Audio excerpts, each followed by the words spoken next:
Et bien le bonjour à tous, c'est RS Biker et aujourd'hui on se retrouve dans une nouvelle vidéo pour parler de la nouvelle caméra qui vient de sortir, la Insta360 Ace Pro 2. Allez, c'est parti.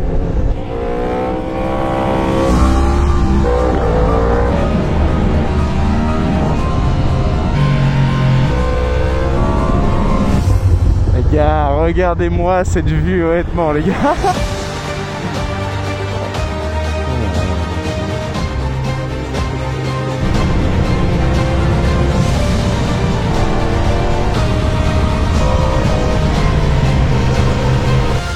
J'ai pas les mots.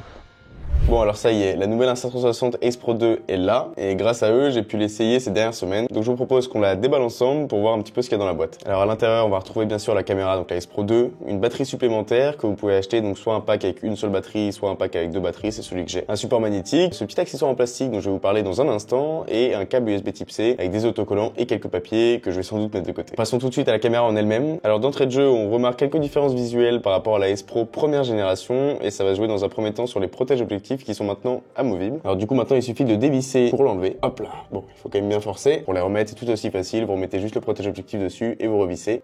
Hop là, le tour est joué. Alors, une autre différence quand même notable maintenant, cet écran abattable, il fait 2,5 pouces, il y a 70% de pixels en plus, 2 fois plus de luminosité, donc honnêtement, vous avez de la marge avec cet écran-là. Donc ça, c'est une fonctionnalité qui est assez sympa. Alors ce qui est bien du coup avec cette caméra, ça va être déjà bien évidemment le capteur. On va avoir un capteur 1 par 1.3 qui est en collaboration avec Leica, bien évidemment. Leica, il n'y a même pas besoin de les présenter puisque c'est eux qui ont capturé l'atterrissage en fait sur la Lune. Et une des grosses différences qu'on va avoir entre la Ace Pro et la Ace Pro 2, donc leur nouvelle caméra, ça va être la présence d'une deuxième puce IA, mais pour le coup cette fois-ci qui est seulement là pour améliorer la qualité de la vidéo. La présence de cette puce IA, ça change beaucoup de choses.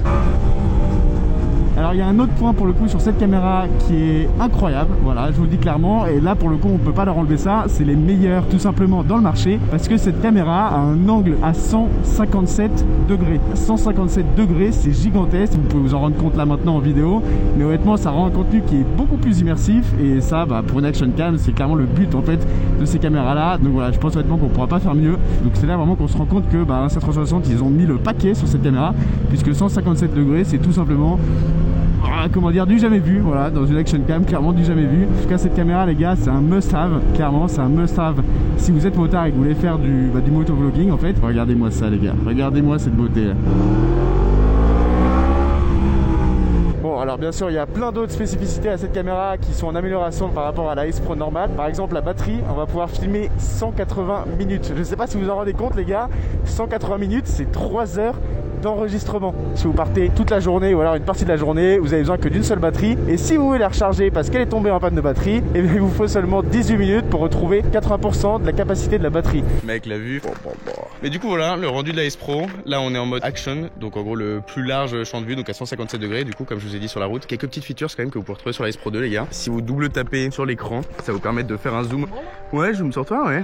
Ça c'est une option pour le coup qui est assez sympa. Et maintenant on va parler des filtres ND. En fait je vous en ai parlé d'ailleurs dans la vidéo de la Ace Pro normale, mais une option pour le coup qui est assez intéressante et d'ailleurs pour moi assez essentielle si vous voulez faire du motovlogging, très clairement c'est les filtres ND. Tous les gens qui ont acheté des filtres ND m'ont envoyé un message après pour me dire wow c'est dingue, ça change clairement tous les plans et toute la qualité même de la caméra. En fait on se rend vraiment compte de son potentiel. Donc voilà, alors en plus de vous donner une sorte d'effet un peu de flou de mouvement, ça va venir améliorer en fait toutes vos vidéos. Et alors ce qui est bien en plus pour le coup sur la Ace Pro 2, vous avez juste à tirer ici, très simple, et pour les remettre vous faites ça. Voilà, donc filtre ND les gars pour moi essentiel. Donc ça, mettez-le. Et un deuxième truc assez important aussi, le petit système juste ici. Vous pouvez passer en mode vertical. Vous mettez ça comme ça. Et maintenant vous mettez la caméra comme ça. Vous avez un plan qui est vertical. Donc si vous voulez faire du contenu, par exemple sur TikTok ou Instagram réel, vous avez juste à faire ça. Et pour l'enlever, deux petits boutons. Voilà.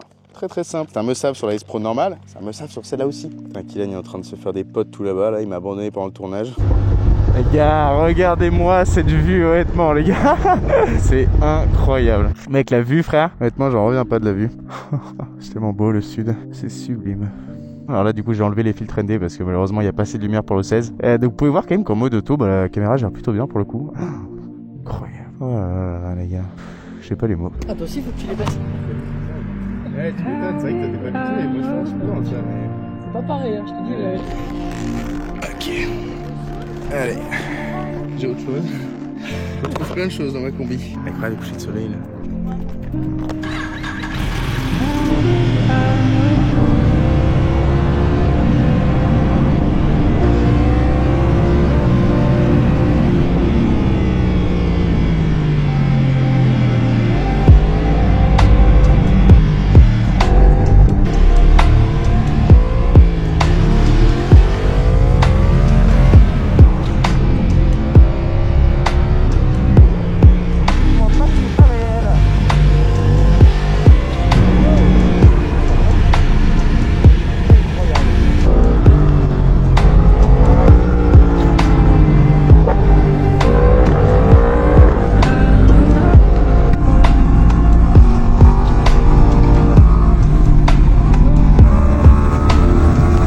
quand même assez sympa avec la Ace Pro dont je vais vous parler, c'est le fait qu'on peut connecter tout simplement la caméra à son Pactalk Edge. Le problème avec le son du Cardo Edge, c'est qu'il garde que la voix parce que c'est fait de base pour passer des appels. On n'a plus le bruit du moteur. Pour le coup, c'est un son que j'aime bien entendre quand même un petit peu pour pouvoir le régler. Et alors là, une des grosses prouesses qu'ils ont fait, c'est qu'en fait, on peut venir contrôler combien de bruit du moteur on veut et combien de voix on veut. Donc je vais vous montrer tout ça, c'est vraiment sympa. Et vous allez voir en fait que même en le déconnectant de mon micro à moi, bah du coup vous allez quand même entendre ma voix. Donc je vais vous montrer tout ça. Et voilà. Et du coup maintenant, vous pouvez entendre ma voix. Alors là, comme je vous ai parlé du coup des filtres ND, j'en profité. La boîte maintenant est devenue un peu plus petite, ce qui fait que du coup c'est ultra facile de changer. Donc là, il commence à faire un petit peu sombre. Il y a du filtre ND 16, il faut passer sur du 8. Maintenant que ça devient un peu couvert, je vais le faire en une seconde. Vous allez voir, c'est très simple. Voilà. Bon, du coup là, on a changé de point de vue. Vous êtes posé sur l'avant de la moto, sur mon tableau de bord. Voilà la petite boîte pour venir changer les filtres ND. Alors, ce qui est bien en plus du coup, c'est que j'ai le retour comme l'écran est rabattable. On va mettre du coup le filtre ND 8 parce que celui-là malheureusement est un petit peu trop violent parce qu'il fait pas assez soleil pour le coup.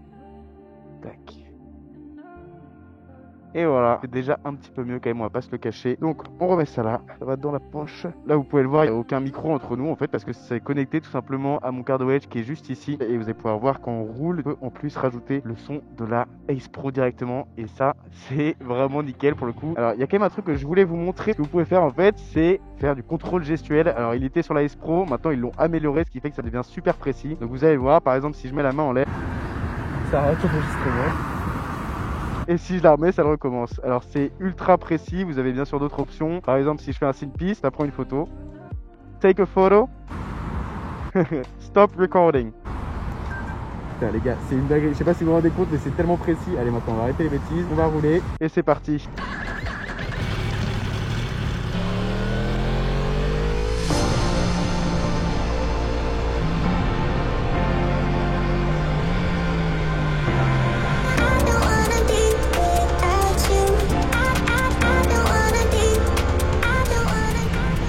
Alors une autre option quand même dont je voulais vous parler, je sais pas si vous pouvez m'entendre, mais en tout cas ça c'est le son que vous avez avec le Cardo Edge, voilà, comme ça vous le voyez. On peut également régler combien de moteurs on veut et combien de voix on veut. Donc là par exemple, voilà, je peux baisser le moteur, je peux également le monter pour entendre tout le moteur, voilà. Vous pouvez voir que vraiment vous pouvez tout régler dans l'application Insta360 et bien évidemment sur l'ordinateur également sur l'appli Insta360 Studio. Ça c'est vraiment sympa. Et maintenant quand même une autre petite amélioration qu'ils ont fait avec le Cardo Edge, c'est le fait qu'on puisse se connecter avec d'autres personnes qui ont un Cardo Edge et entendre leur voix directement dans le fichier de la. Donc ça pour le coup c'est une grosse révolution. Moi je roule avec pas mal d'amis à moi et comment vous dire que ça fait 2 ans et demi maintenant d'avoir une solution comme celle-là. Par exemple si je suis en train de rouler avec Maya qui a également un Pactalk Edge, j'ai juste à la connecter au mien, à me connecter à la Ace Pro et voilà, vous pouvez entendre ma voix ainsi que celle de Maya. Et bah, c'est top les gars, enfin, c'est top, clairement, je sais pas rien à dire, c'est top. Allez.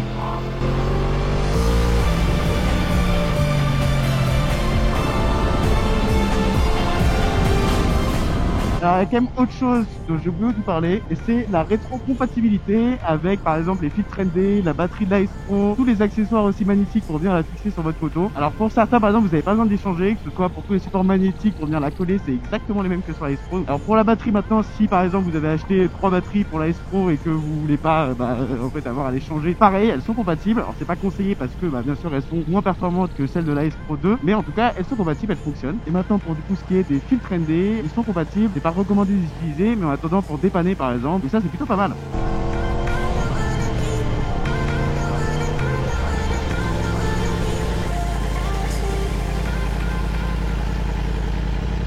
Alors, un autre point du coup sur, je suis désolé pour le micro, mais c'est celui de mon Cardo Edge. Je m'arrête un petit peu là au hasard, mais c'est le fait. Alors, les débutants pour le coup, vous n'en avez pas trop besoin, mais ceux qui commencent un petit peu à être un peu plus experts, qui commencent à faire de la colorimétrie sur vos plans, maintenant on peut filmer en e-log. Alors, c'est du 8 bits, c'est pas du 10 bits, ce qui est un peu dommage, mais en attendant, les gars, vous avez quand même un profil e-log qui est disponible. Alors, pour ceux qui connaissent pas, du coup, ça va faire une image un peu grisâtre, ça va vous permettre d'avoir une vraie colorimétrie pour le coup. Et du coup, j'en profite aussi quand même pour déconnecter mon Cardo Edge pour que vous puissiez voir ce que donne en fait. Mes cheveux, c'est pas beau ça. Le micro de la caméra, voilà, là je l'ai pas mis en mode réduction de vent, je l'ai mis en mode amélioration audio, donc comme ça au moins vous pouvez comparer. Il y a un petit peu de vent pour le coup, je sais pas si ça s'entend. Normalement le logiciel devrait un peu effacer tout ce vent là, mais comme ça au moins vous pouvez voir ce que ça donne. Alors il vous suffit de télécharger directement depuis le site Insta360 un fichier en gros qui va vous permettre de passer de ce format e-log à un format Rec 709 qui va vous permettre de retrouver à peu près les couleurs que vous auriez d'habitude. Voilà ce que ça donne déjà en mettant juste du coup le fichier Rec 709 pour retrouver les couleurs d'origine.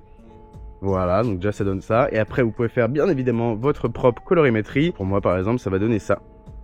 Voilà, donc plutôt sympa pour le coup, vous avez vraiment beaucoup plus d'amplitude, vous pouvez vous faire plaisir. Oh, qu'est-ce qu'elle est belle les gars. J'espère que ça vous plaît. Là je tiens un petit peu la caméra en mode vlogging. J'ai jamais fait ça avec la S Pro, mais je me rends compte qu'elle se débrouille plutôt bien pour le coup. Moi j'en ai, je sais pas, peut-être 5 ou 6 de comme ça en fait, et je les mets un peu partout sur ma moto. Donc j'en ai un ici, j'en ai un bien évidemment là, j'en ai un bien évidemment sur mon casque, qui permet du coup en fait de juste retirer la caméra de mon casque en fait et de la mettre n'importe où. Et limite j'ai même pas à m'arrêter, c'est quand même recommandé de s'arrêter, mais limite j'ai même pas à m'arrêter. Ça c'est quelque chose de plutôt sympa et ça vous permet vraiment de changer, alors que sur d'autres caméras par exemple il faut dévisser tout le truc, remettre à un autre endroit, c'est vraiment relou. Donc je vous conseille d'acheter 4 ou 5 trucs comme ça, vous les mettez un peu n'importe où sur votre moto et vous pouvez avoir des plans très cool comme ça.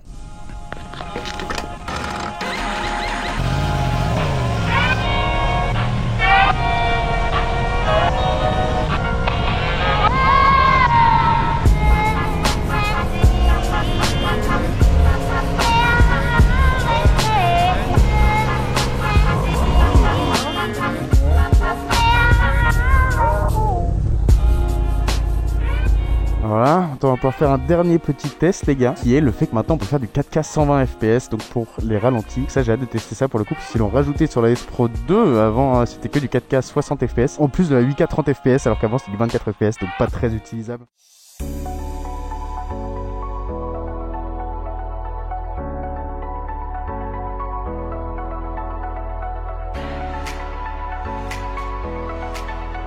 Est-ce qu'il y a la police devant? Sûrement. Est-ce que je vais me faire arrêter? C'est probable. Est-ce qu'on va laisser passer la voiture? Oui. Bon, il reste quand même un truc intéressant que je vais vous montrer à propos de la S Pro 2. Et ça va être ce qu'ils ont rajouté pour le vent. Voilà. Alors du coup ça se passe juste ici, je sais pas si vous pouvez le voir, mais là il y a quelque chose en fait qui est différent et qui n'y avait pas du coup sur la S Pro normale, et ça va être en fait ce Windguard du coup comme il l'appelle. Voilà, alors du coup vous pouvez l'enlever juste en glissant vers la gauche comme ça.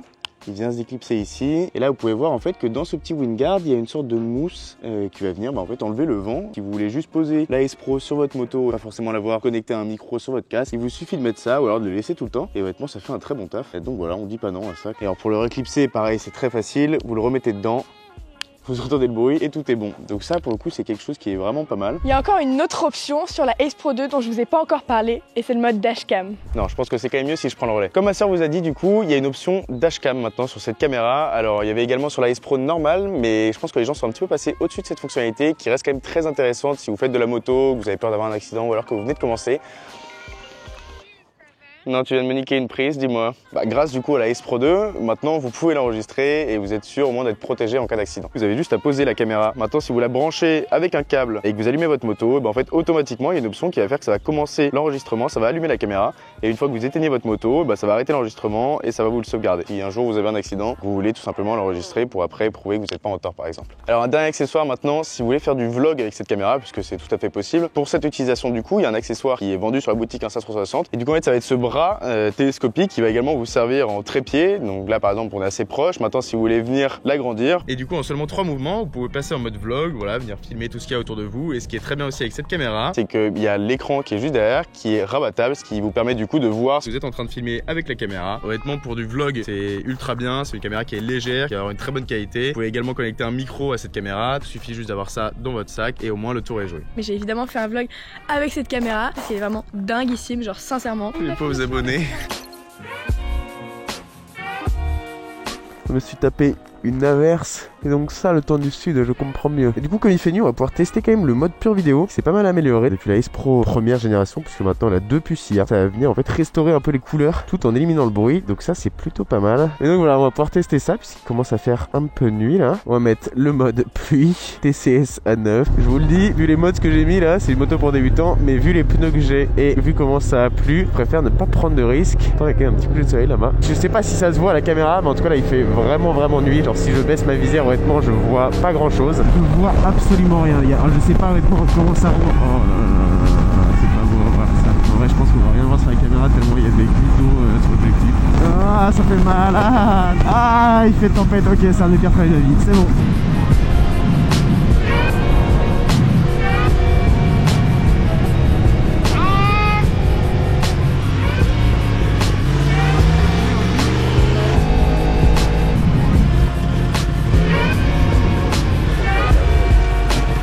Je pense que ça va être ça en fait l'outro de la vidéo les gars. C'est trop beau. Si cette vidéo vous a plu, n'hésitez pas à vous abonner, mettez un petit commentaire. Vous connaissez le tralala. Merci à Insta360 d'avoir sponsorisé cette vidéo, de m'avoir envoyé la caméra en avant-première. Je pense que le test est réussi. Et si vous comptez acheter cette caméra, n'hésitez pas à passer par mon lien dans la description. Bon là c'est cadeau, ça vous fait des petits cadeaux en plus. Enfin bref, gros bisous à tous, c'était RS et on se revoit une prochaine fois.